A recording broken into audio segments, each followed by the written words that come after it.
Book production is our favorite thing. And for us, it's visually important to have a book that has a great page turn, that you just want to see what the next photograph is. It's the exact opposite of a book that we carry in our heads. As I mentioned, you can have a picture of Iwo Jima, you can have a picture of the couple, the sailor kissing the woman in Times Square at the end of World War II. All these pictures are in your head. You don't have to see them again. The whole point of our archive and our books are that you're going to see something you haven't seen before. You're going to see episodes in history you haven't seen before. You're going to see images that you want to see. A good example is Eddie Adams was a patient of mine, and he took that, I think it was a 1972 Pulitzer Prize winning photograph of a Vietnamese police agent shooting a sniper. Well, there were 6 pictures taken. I've seen the other 5. I know the other 5. You know only that one. And that's the history I collect. So this is what I call, this is my Black Mirror book. So what we do is first look at the images, and we'll put them up on a board so that I can see all of the images. And then after that, I'll start writing the stories. The first section is disorderly conduct, which is the lowest level of crime, but really, it's all the horrific crimes. Some of those scenes you saw in the crime album.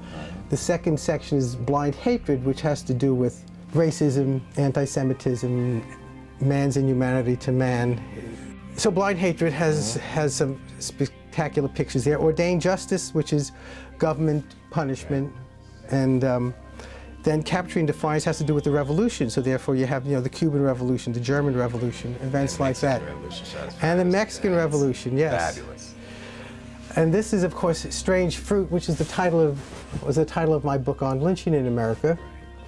And as I explained to most people, the original lynchings were burnings, community-sponsored burnings where 10,000 people would come to an event. What often devastates me about those photographs, aside from the inhumanity, is little kids. You'll see little kids that the parents bring. Oh, absolutely. And the kids are playing and running around. Well, most people don't understand that lynching was a community effort to control another community.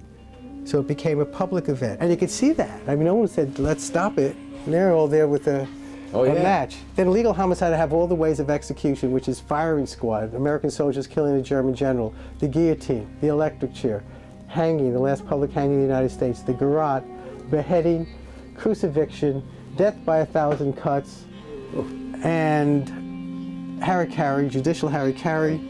And that's the Chinese had marvelous methods of killing people, marvelously inhumane methods. And here a man would be put in the public square, standing on stones, and every day they'd come by and take a little flat stone away. And of course, if you had relatives, they would come and feed you. And the picture of Zangara over there is a fellow who tried to assassinate President Roosevelt, and he was executed 33 days from the attempted assassination of Roosevelt, and actually for the killing of Mayor Zermatt, that was in Miami, and he was executed in Florida, in Old Sparky. The final topic is Final Views, which shows memorial and post-mortem rituals related to the other topics. So related to crime is the picture of the Parsons family. It's Carrie Parsons, his wife, and the 3 children lying in bed. The image was taken not as evidence of crime, but as a memorial photograph. This was done so that it could be sent around the country to other family members who could not be present at funerals and who wanted to remember the family.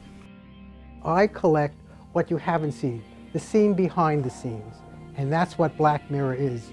If I had to sum it up, it's the scenes behind the history you've heard about. It's the scenes behind the history you want to know about, and it's the scenes behind the history you don't want to see.